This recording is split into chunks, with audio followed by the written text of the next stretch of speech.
The marble floor of the mansion glistened under the golden chandelier lights. The evening air carried the faint aroma of jasmine drifting in from the garden. Four women sat around the glass dining table, their laughter echoing softly against the high ceilings. Their host, Mr. Raymond, a wealthy businessman with silver hair and a calm but commanding presence, stood up slowly. His sharp suit shimmered slightly under the light, and his voice carried both warmth and authority. "I have something for each of you," he said, his hand resting on the mahogany box that had just been placed in front of him by the butler. The women exchanged curious glances. Excitement flickered in their eyes like children about to unwrap gifts. Raymond opened the box. Inside lay 4 shiny black cards, sleek, weighty, and embossed with gold. Unlimited cards. The room fell into a silent pause. You could almost hear the ticking of the clock above the fireplace. Gasps followed. "Are those?" whispered Clarissa, her fingers trembling. "Yes," Raymond nodded. "No limits. No restrictions. Each of you gets one." The women erupted. Clara's hands flew to her face, her diamond bracelets jingling. Sophia let out a sharp squeal, clutching her chest as if her heart had leaped. Vivian laughed breathlessly, her red lipstick smudging as she bit her lip. And Irene? She sat very still, her eyes glittering with hunger. Each woman reached out as Raymond handed them their card. One by one, they accepted it like it was a crown placed upon their head. But while the 4 women were drowning in delight, in the corner of the room stood someone else. The maid, Anna. She was quiet, almost invisible in her faded uniform. She held a tray, her gaze lowered, but her ears heard every word. Her heart beat faster, not because she wanted a card, but because she sensed something more, something deeper. For a moment, her eyes lifted, just briefly, and in that glance, she caught Raymond looking at her. It wasn't long, a second, maybe less, but enough. Raymond's expression flickered, almost like regret, or maybe curiosity.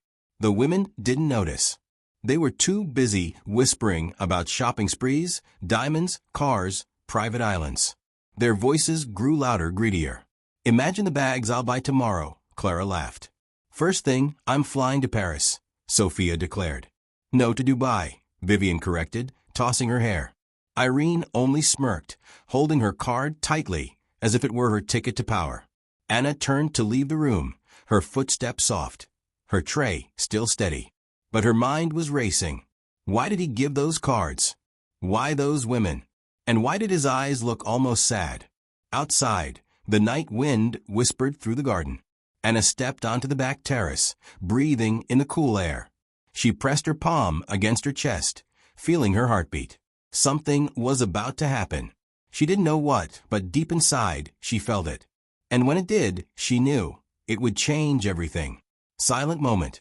The clinking laughter from the dining room faded behind her. The stars above looked unusually sharp, as if they were waiting for a story to unfold. And it was about to. Because while 4 women were blinded by cards that promised everything, the maid was about to do something no one expected. What could a maid possibly do in the face of such wealth and power? Morning spilled into the mansion like warm honey. Sunlight slid across the marble floors, catching dust motes that danced like tiny secrets in the air. Somewhere upstairs, a blow-dryer howled. Luggage zippers scratched. Heels clicked. Laughter rose, bright and sharp. Anna stood at the kitchen counter, slicing oranges. The knife tapped the board. Tap, tap, tap. The scent of citrus lifted like a clean promise. Anna espresso. Vivian swanned in, sunglasses on though they were indoors. Double. "We have a flight." "To Paris." Sophia's voice rang from the hall. "Dubai." Vivian tossed her hair. "Then Paris." Clara floated in next, bracelets chiming like tiny bells. Irene strolled behind, quiet, calculating, her black card tucked between 2 fingers as if it were a blade. Anna slid the espresso across. The cup was small, delicate. Vivian did not say thank you. Mr. Raymond appeared in the archway, tie loose, his silver hair not yet tamed. He'd always been exacting, A man who ironed the wrinkles from his life, but today his eyes looked wrinkled, worn with thought.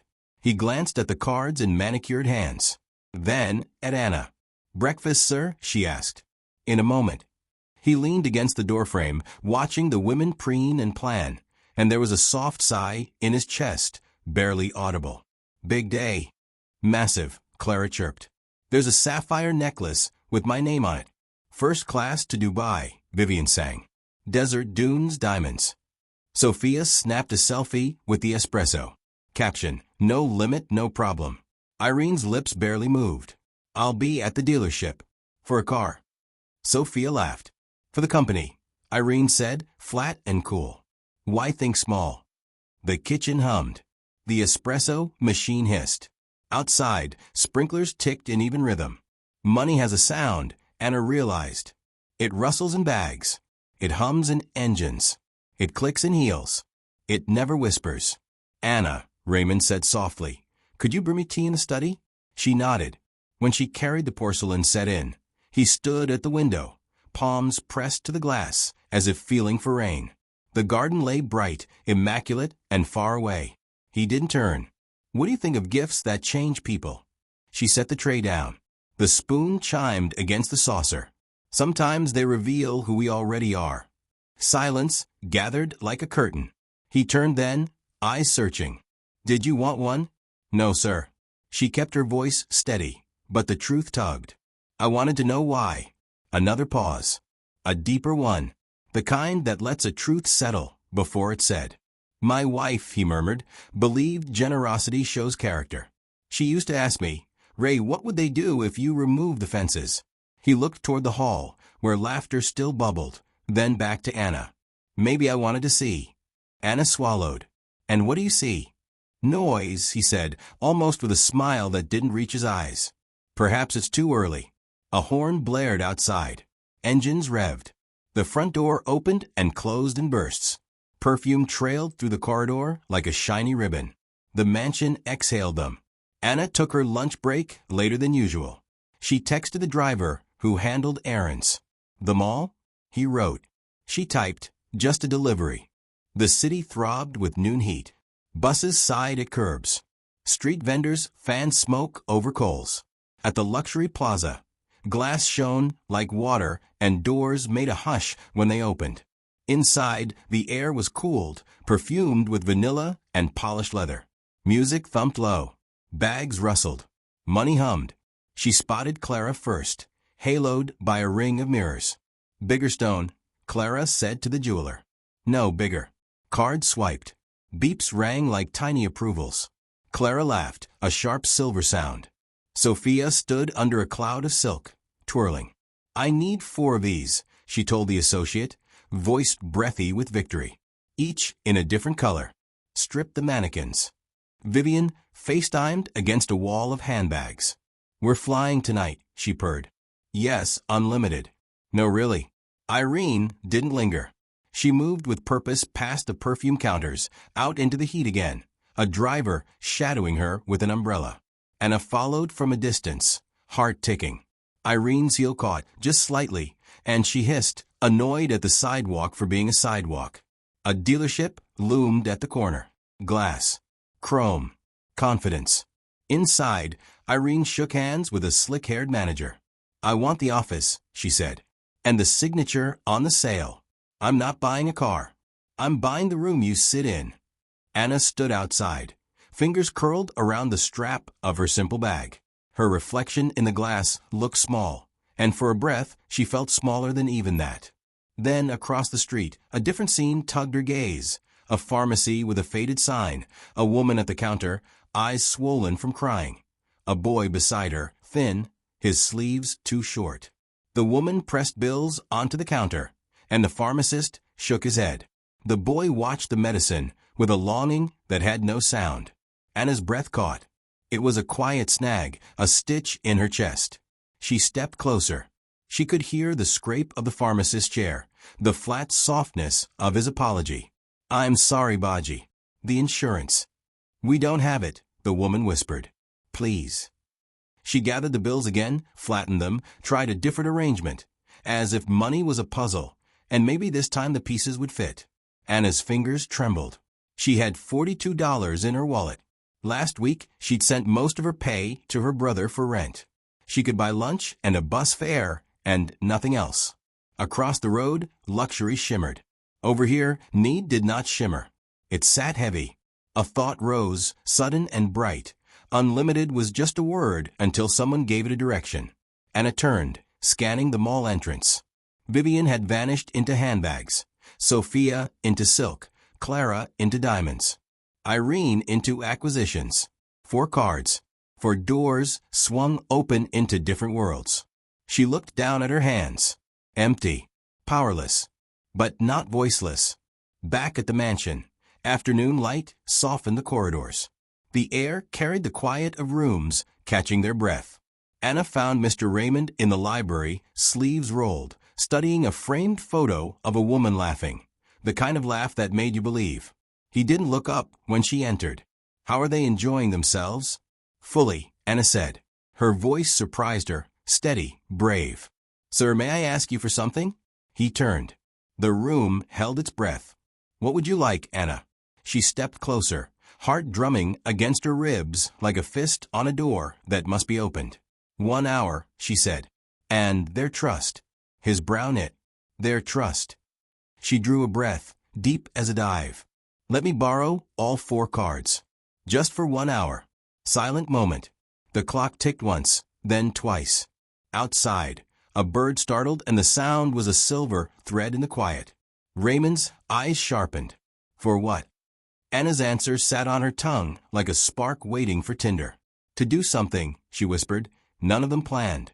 His gaze held hers, measuring, weighing, remembering his wife's question about fences. Anna, he said carefully, what are you going to do? She swallowed. The decision crystallized. The image of the boy at the pharmacy flashed like a flare in a dark field. The women's laughter echoed, a glittering backdrop to something solid, urgent, real. I'm going, she said, pulse steadying, to spend everything on people who think they have nothing. Will he hand over the cards, or is Anna about to break a rule she can't unbreak? The study felt smaller than it had minutes ago. Heavy shelves leaned with old books, their spines worn by time. The scent of paper, ink, and dust wrapped the air like a blanket. And in the middle of it stood Anna, her hands trembling, her eyes steady, her request hanging in the silence like a lantern. Mr. Raymond's gaze did not waver. He studied her as though she were not a maid, but a puzzle, an unexpected line in a story he thought he had already written. You realize, he said slowly, what you're asking me? To hand you 4 unlimited cards that could buy half this city. Yes, Anna whispered. His voice lowered, like a teacher testing a student. And what would stop you from vanishing with them? What would stop you from being just like the others? Anna's throat tightened. She thought of her brother's rent, her own empty wallet, the ache of her mother's worn shoes back home. She could vanish. She could disappear. But then her mind returned to that boy at the pharmacy, the way he stared at the medicine as though it were hope itself. Her voice cracked but did not break. Because I know what it feels like to need. And I would never steal from someone who trusted me with kindness. The air shifted. Raymond inhaled deeply, as though her words had unlocked something in him. His shoulders dropped. His eyes softened just a little. He turned to the desk, opened a drawer, and placed the 4 black cards on the polished wood. They gleamed like dark mirrors. Take them, he said. Anna's breath caught. She stepped forward, her hand hovering over the cards as though touching them might burn her. But Anna, Raymond's voice cut the silence. If you betray this trust, you'll never see this house again. Do you understand? She nodded. I understand. And then, with a slow, steady hand, she picked up the cards. They felt heavier than she expected. Not just plastic. Power. Responsibility. 1,000 possibilities pressed into her palm. She left the mansion quietly, slipping into the city streets where noise and life collided. The bus ride rattled, its seats cracked, its windows streaked with the fingerprints of tired workers. Anna sat clutching her bag, the 4 cards pressed against her chest like hidden fire. Her reflection in the window showed wide eyes, her lips set in a line of determination. She whispered under her breath, almost as if praying, "Let me do this right." Her first stop was the pharmacy. The boy and his mother were still there, their heads bowed as the pharmacist shook his head. The woman's fingers twisted her shawl, her shoulders hunched like they carried the weight of the whole world. Anna stepped forward, her heart drumming. "Excuse me," she said softly. "Could you give them what they need?" The pharmacist blinked. "But the bill." Anna slid one of the black cards across the counter.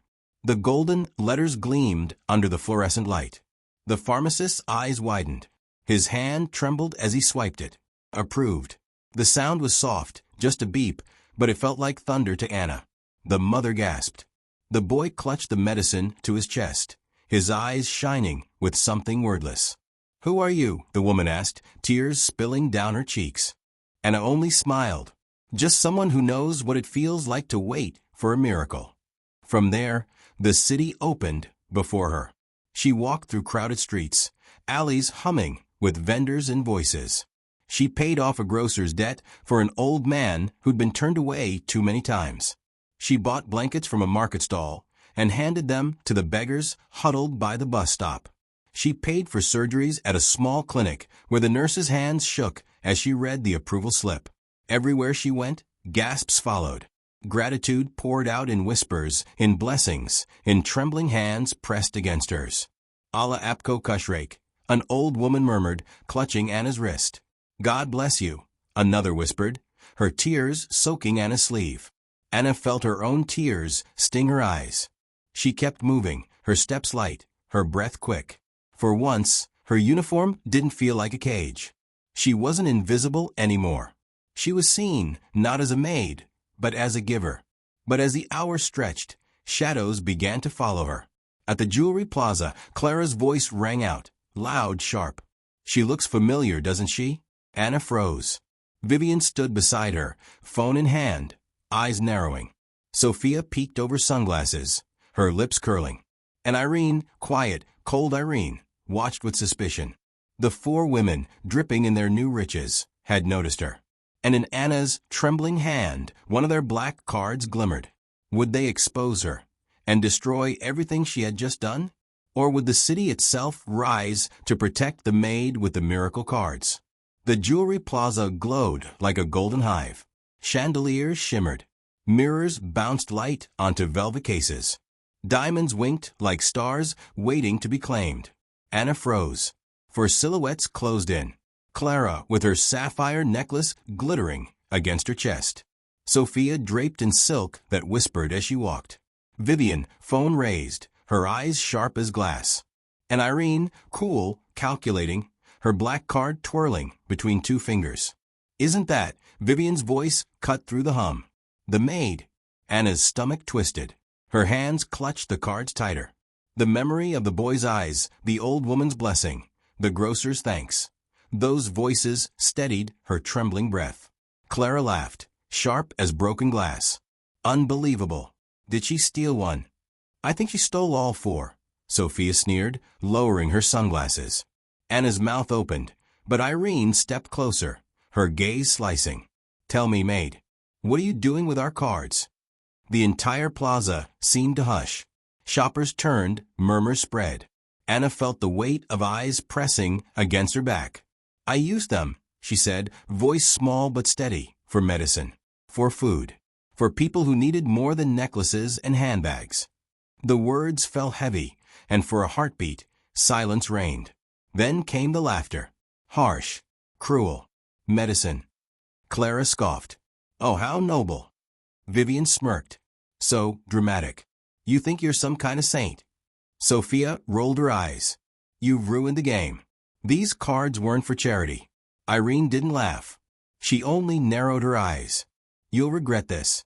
Anna's pulse quickened. But before she could speak again, a voice cut through the chaos. "Enough." It was Mr. Raymond.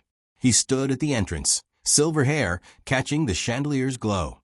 His presence rippled through the crowd like thunder rolling across a quiet field. The women straightened, their laughter dying on their lips. "Sir," Vivian said sweetly, slipping her phone away. "We found her misusing." Raymond raised a hand, silencing her. His gaze locked on Anna. Show me. Her heart skipped. Show you? Show me what you've done. His tone was firm, unshakable. The women gasped. You can't be serious. Clara exclaimed. Why waste time with beggars? Sophia protested. Let's go back inside, Ray, Vivian urged. But he did not move. His eyes stayed on Anna, and something in them, hope, pain, ignited her courage. She nodded. Come with me. The plaza doors opened, spilling them into the heat of the street. Perfume faded, replaced by dust, smoke, and voices. Anna led the way.